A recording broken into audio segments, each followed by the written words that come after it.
I'll be Justin Trudeau's worst nightmare. The cost of government is driving up the cost of living. Almost $500 billion of inflationist liberal deficits mean more dollars chasing fewer goods, driving higher prices. But the Prime Minister says he doesn't think much about monetary policy. Clearly. That's no surprise. After all, it's just inflation.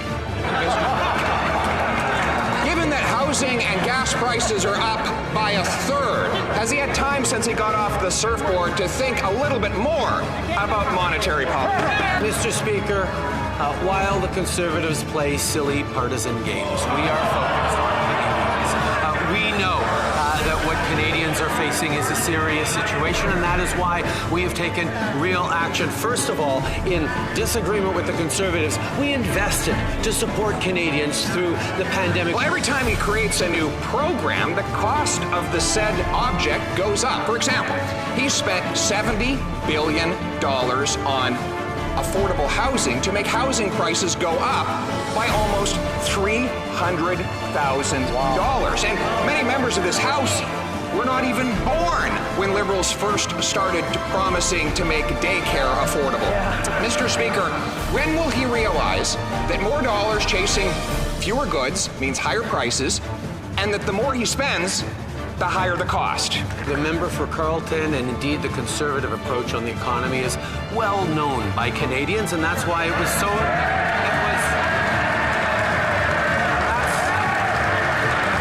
Mr. Speaker, they were soundly rejected 3 times in a row by Canadians. Our focus has been on growing the middle class and supporting hardworking Canadians throughout. That's exactly what we've been doing. When we put forward a plan for $10 a day childcare that's been accepted by a number of Conservative premiers across the country. He likes to blame his inflation on something that's happening in a faraway place around the world. Why is it then that Canadian consumers are paying higher rates of inflation than Saudi Arabia, Switzerland, Singapore, India, China, Japan, Germany, Italy, France, the UK, the Eurozone? In fact, every country except the money-printing mammoth south of the border has lower inflation than us. Why doesn't he take responsibility for the higher cost of living that his out-of-control spending is piling on the backs of Canadians? I am impressed to see the high esteem in which the member from Carleton seems to hold me, that I was able to create a global inflation crisis with our initiatives to support Canadians through this pandemic. Excuse me, the fuck did you just say? Because that's exactly what he is saying. Everywhere in the world, they are seeing record high inflation, and here in Canada, we continue to invest in ways to support them with world-class childcare investments, with housing, with investments in reconciliation, in fighting climate change, in building a better future, while they choose to hide their heads in the sand. I think the Prime Minister got the facts wrong. Other countries have lower inflation than here. France, Italy, Germany, Japan, the UK all have lower inflation rates, much lower than Canada. Only the US, which is spending money like crazy, has a higher inflation rate. And he knows that. I'll use an expression I used to use as a teacher. If the member for Carleton spent more time doing his homework and less time with puns, he might understand that the whole world is dealing with an inflation crisis.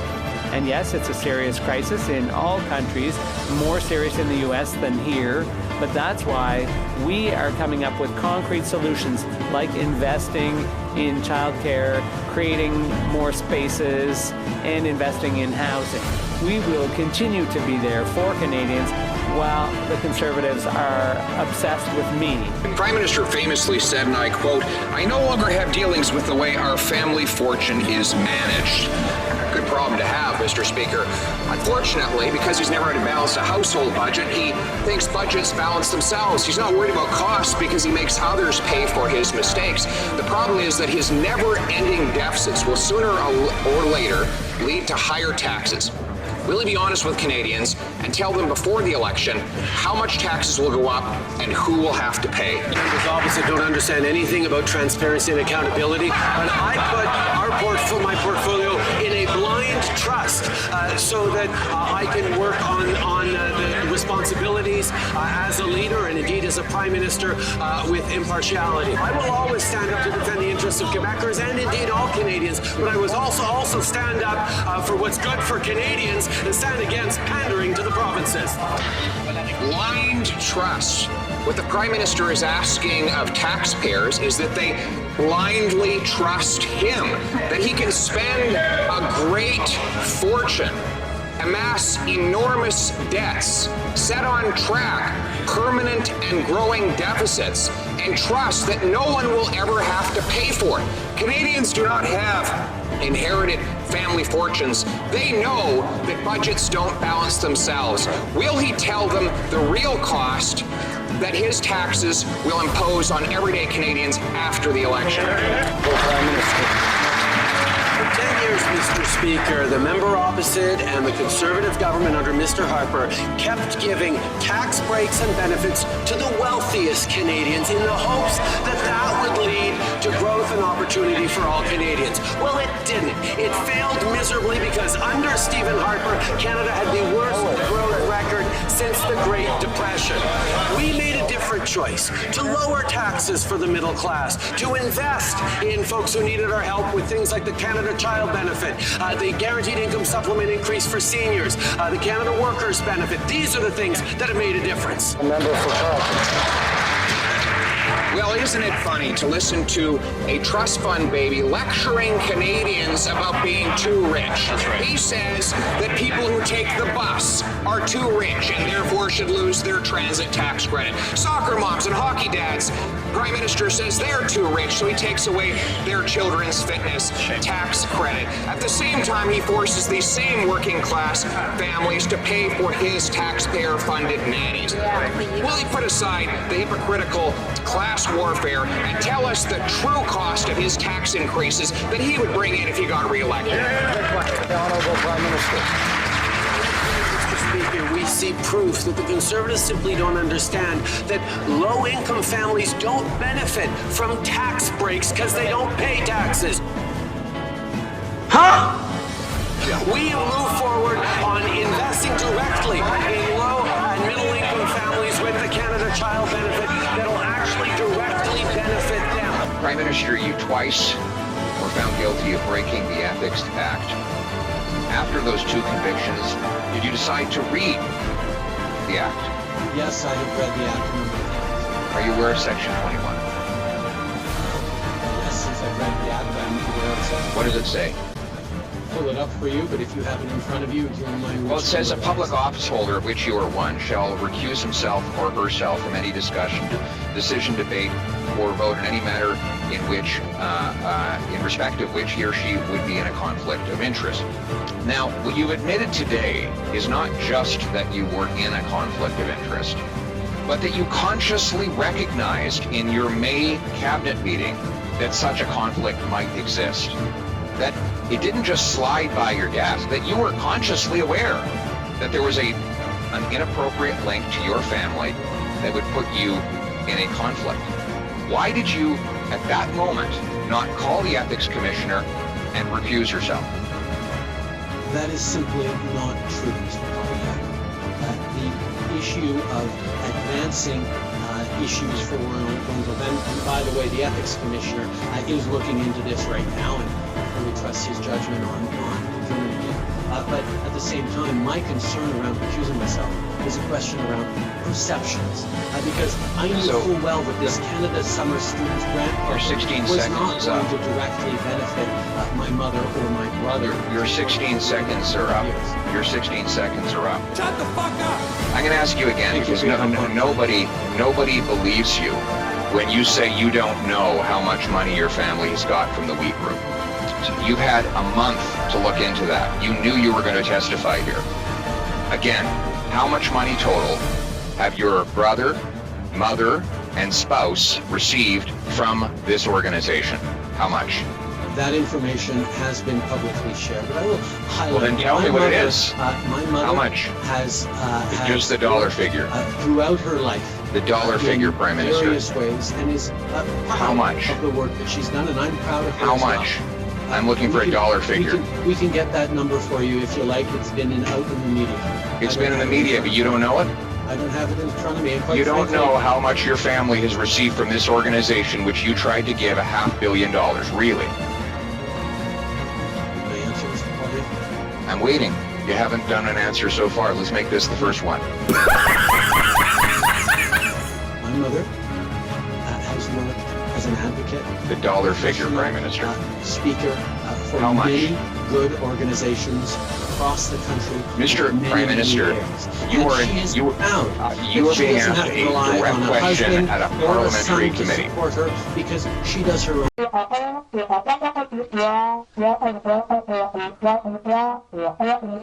Answer My the question. responsibility. Mr. Prime Minister, you have, I'm going to ask you one last time, how much did your family get from this organization? How much?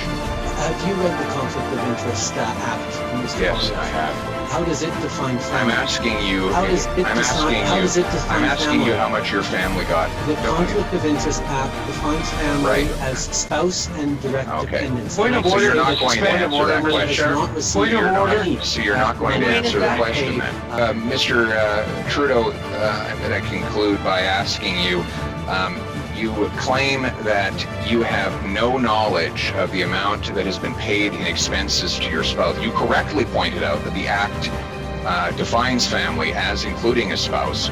Therefore, you know you're under investigation regarding the Act.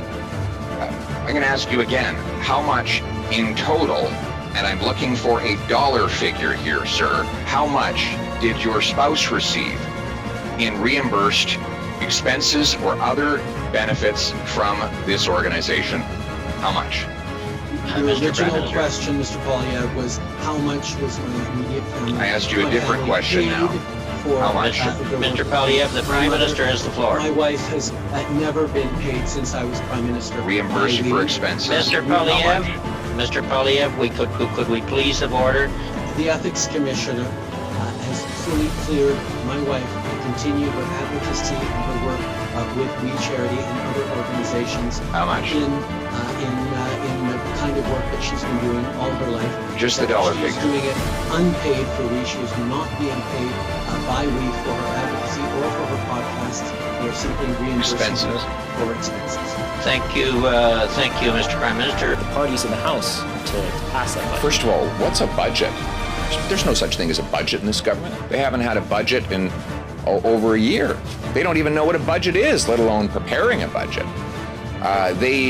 We have right now a deficit that is 7 times bigger than the previous record, and the Liberals want to spend even more. We have a Prime Minister and a cabinet that is engulfed in a massive corruption scandal, which they are attempting to cover up. We have a Prime Minister who gave $500 million to a group that had given his family $500,000. They don't even know what day it is, let alone how to present a budget. Yeah, I think my previous answer addresses that. Prime Minister's got terrible judgment. There's no doubt about it.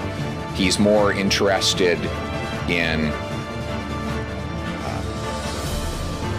elevating himself to dynastic leader rather than and to enriching the people in his court than he is to advancing the interests of ordinary hardworking people, the people who pay the bills in this country.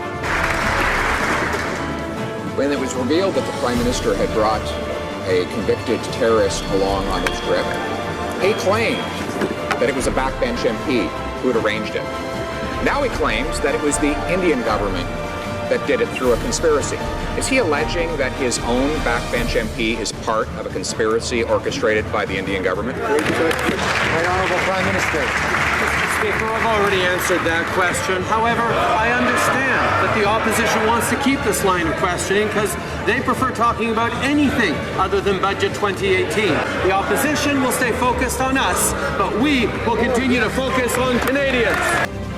The Prime Minister wants to talk about the budget. So in what year will it be balanced? Hey!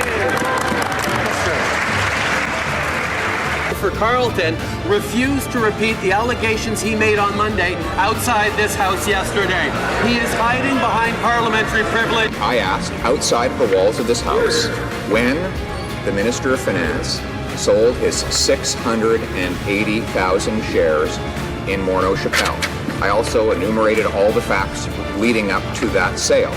And I am absolutely confident that everything I've said out there and in here is true. Would he commit that if I go out and repeat my question in the lobby at this moment, that the finance minister will meet me there and answer the question?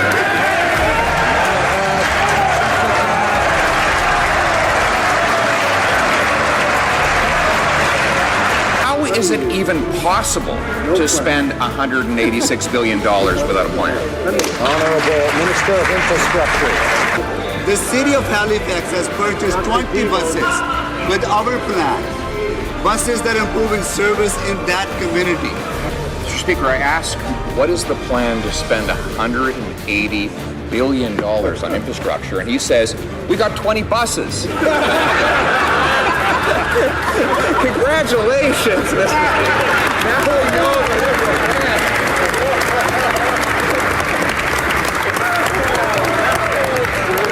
How much does that work out to per bus? At their own money on gateway casinos. Well, it turns out nobody. Of course, the company was just downgraded to junk status, and its parent company lost 95% of its value on the stock market before being delisted altogether. In fact, financial experts in Toronto say the company vastly overvalues its assets. But there's someone who would invest other people's money in it. The casino just got the jackpot of $200 million from this government. With the financial genius over there who invested $200 million of our tax dollars in this failing casino firm, please stand up.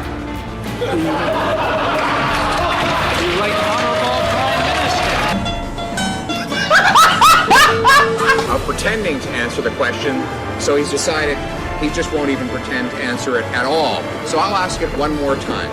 We know that he has difficulty counting.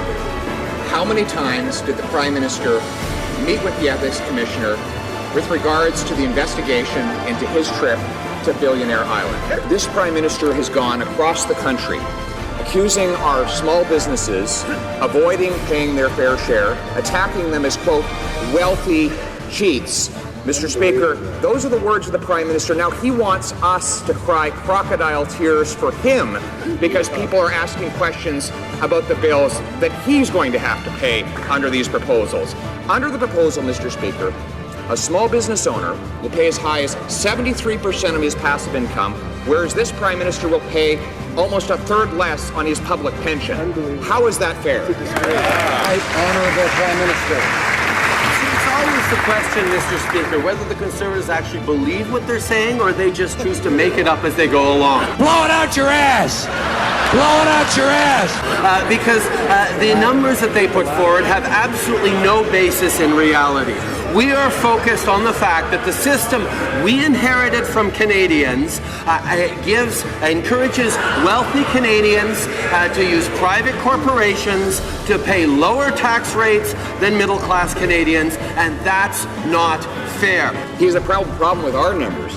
This is a Prime Minister who said he'd raise $3 billion in additional taxes from the wealthy, but just last week his own finance department produced a report showing that revenues from the wealthiest taxpayers actually went down by $1 billion in the first fiscal year. And then a report this week by the Fraser Institute showed that taxes actually went up by $800 for the average middle-class family. Why is everything that should be going down going up, and everything that should be going up going down?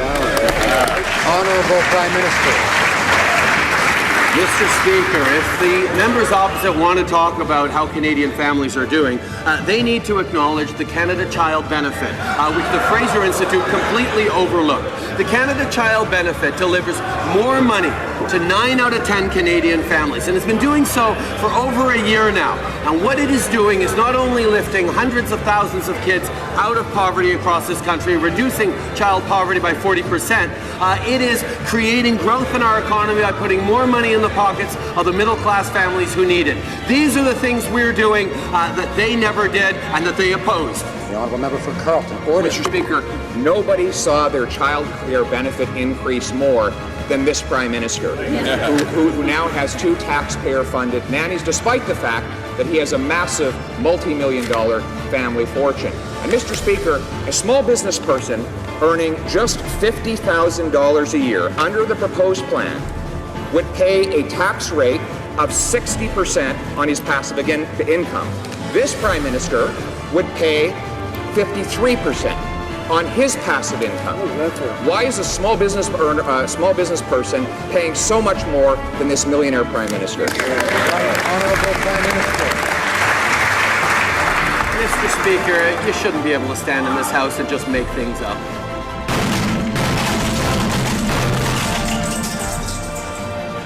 Yesterday, when I asked about the 850,000 Canadians who've lost their jobs, giving Canada the highest unemployment rate in the G7, the Prime Minister told a childish joke, and he sat down and smirked. He should know that for every 1 percentage point increase in unemployment, we get a 2 percentage point increase in suicides. This is people's lives at stake. They want to know how they're going to pay the bills. We have the worst job record in the G7. Will we get a plan for paychecks, or is the Prime Minister just going to sit there and smirk? The Honourable Minister. Mr. Speaker, let me first correct the record and point out that it's 64.3%. Shut the fuck up, bitch. Well, what a shame that the Prime Minister didn't have the guts to stand up and answer the question himself. The reality is that he has said 49 different times that the best measure of job market success is the unemployment rate. And now that we have the highest unemployment rate in the G7, they want to change the measurement. They say we should celebrate them for the recovery of lost jobs. Well, of course, Canada had the most jobs to recover because it had the biggest job losses. People don't want any more games with statistics. They need paychecks in their bank accounts and food on the table. When will they get it? Honourable Minister. Mr. Speaker, let me share a very important statistic with the member opposite and with all Canadians.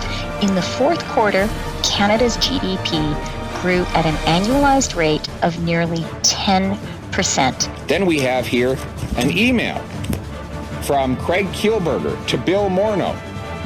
And, you know, we'd love to learn about the attached documents in it, but unfortunately, in what is to become a trend throughout this package, it's all the relevant information in the 2 documents are completely blacked out. Another email from Craig Kielburger that went to someone in the government the same day he spoke to Bill Morneau on the phone, but we don't know who received the email, that's blacked out, or what the email said, all blacked out. Here's an email from the minister responsible for the department that granted the $500 million to her top bureaucrat. Again, all the substance is blacked out. And that would not be the first time. Next page, blacked out. This page, blacked out. This page, blacked out. This page, blacked out. Why don't we ask what's in those pages at a parliamentary committee? Well, I'll tell you why. Justin Trudeau shut down those parliamentary committees. When did he do it? The same day these documents became public. What a coincidence. Ladies and gentlemen, this is a cover-up. Conservatives will not relent. We will continue to fight to get to the truth. The Prime Minister personally intervened to get a $500 million grant to a group that had paid his family $500,000. He is covering it up by blacking it out and shutting down our investigations. But I've got news for him. Conservatives are just getting started. Mr. Charest learned about the trucker convoy on CBC, like other Liberals, and he misrepresented them.